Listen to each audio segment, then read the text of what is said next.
Deep in the mountains, where the mist weaves between the pines and the air smells of wet earth, a river was born. Its first waters timidly sprang from the rock, like a whisper that barely dared to exist. But this river was different. From its birth, it resisted its nature. It didn't want to flow, it didn't want to move. It felt insecure, afraid of getting lost, of not knowing where to go. "Why must I always run?" it asked. "Why can't I just stay here, where I was born?" The river stagnated, twisted against its own course, fought against the natural current of its being. And the more it fought, the murkier its waters became. The leaves that fell into it didn't flow, they rotted on the surface. The fish avoided it. The soft song it should have had turned into a confused murmur, almost mournful. One day, an elderly monk who lived in a nearby temple went to collect water with her wooden bowl. Seeing the river, she sat in silence, observing it as one contemplates a truth hidden among the branches. After a long while, she spoke softly. "There is nothing wrong with feeling fear. What hurts is not the fear, it's resisting it." The river seemed to listen, not with ears, but with something deeper. And in that moment, for the first time, it stopped trying to hold itself back. That small gesture, stopping the struggle, didn't immediately change its course, but something inside the river loosened, like a knot beginning to untangle slowly. It felt the caress of the wind on its surface and didn't try to stop it. It felt how its waters began to slide down the mountain, and it didn't resist. The days passed, and although it still trembled at every bend in the land, the river flowed, not with strength, but with honesty. There was no certainty in its path, but there was a soft surrender to what was. The old woman returned, as every morning, with her bowl. She sat on the same stone without speaking. She simply observed.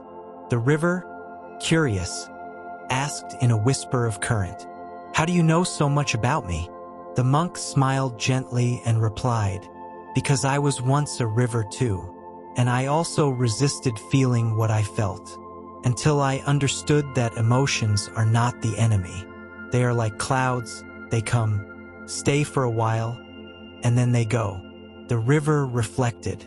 What if what it feared wasn't flowing itself, but not understanding what it felt while doing so? What if its pain came not from the fear, but from not wanting to admit that it was afraid? It was then that it began to listen to itself, to feel without judgment.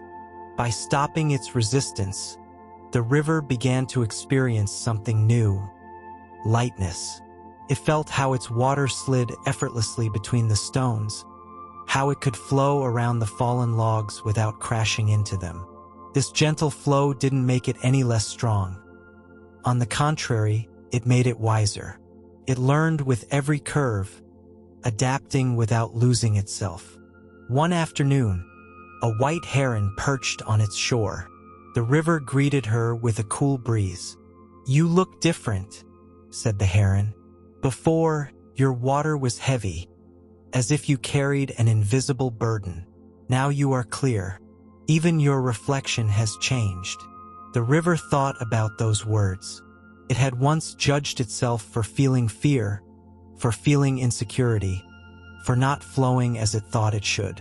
But by allowing those emotions to exist without trying to erase them, something inside of it had quieted. "I've discovered I don't have to be brave all the time," the river confessed. "I just need to be present with what I feel, without fighting against it."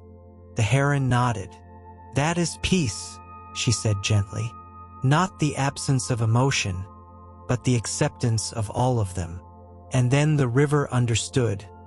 Its struggle had been against itself, against its inner truth. But by stopping the fight, what was once confusion turned into clarity. Peace hadn't come from outside. It had arisen when it stopped hiding what it felt. The seasons passed, and the river continued its path, no longer in a hurry, but without pause. In spring, It embraced the new shoots with freshness. In summer, it offered relief to the animals of the forest. In autumn, it reflected the golden colors of the leaves. And in winter, it accepted the stillness of the ice on its surface. It had stopped fearing change. It had stopped judging its own states. If one day it was clear, it accepted it. If another day it was murky, it did too. It no longer fought to appear as a perfect river. It allowed itself to be a true river.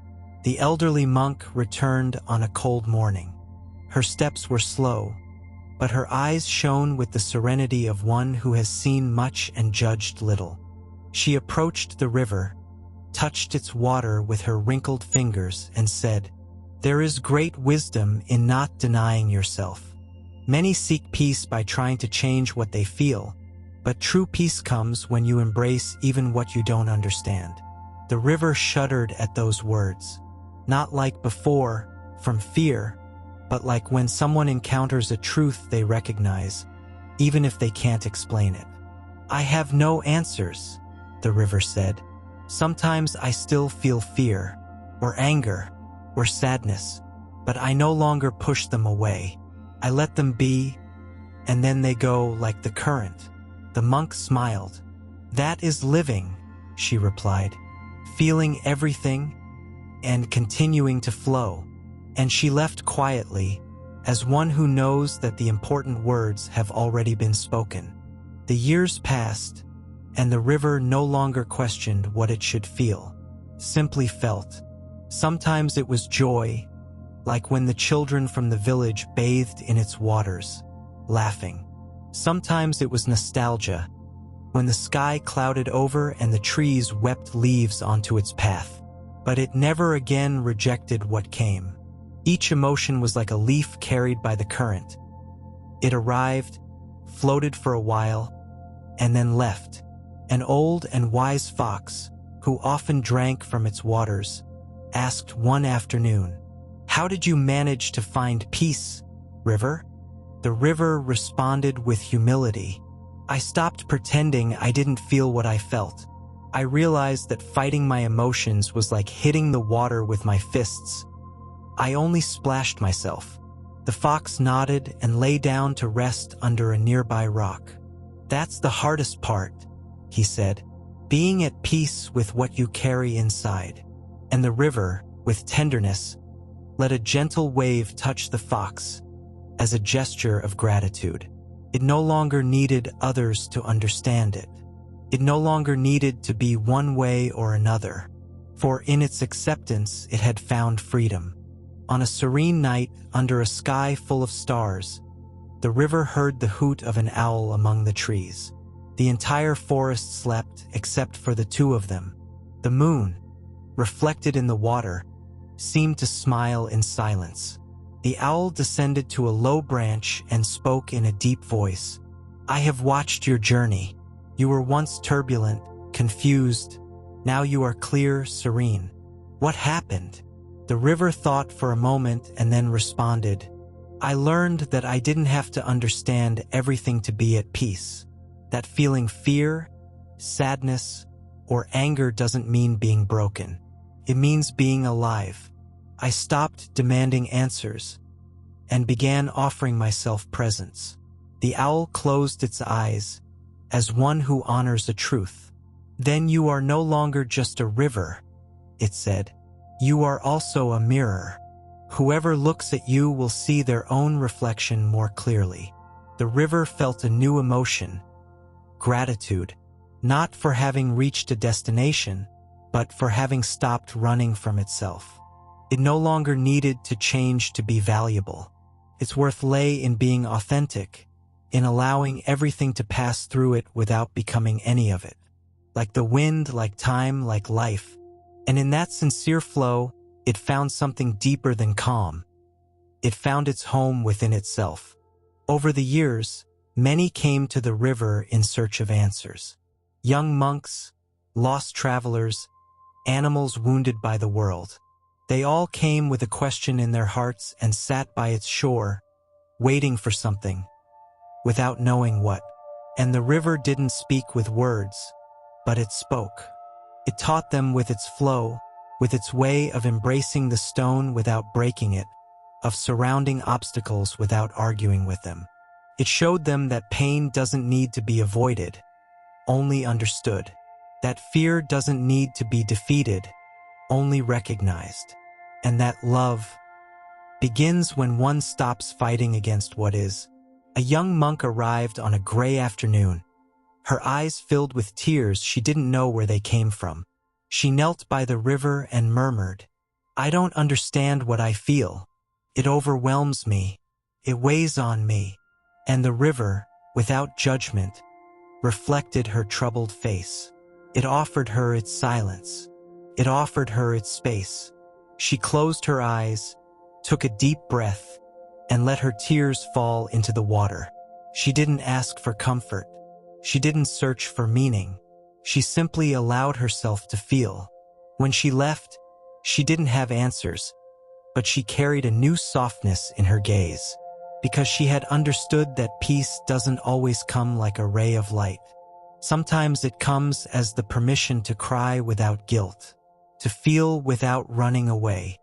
Time continued its course, as all true paths do, and the river, which once feared its destiny, now flowed without doubts, without hurry, without resistance.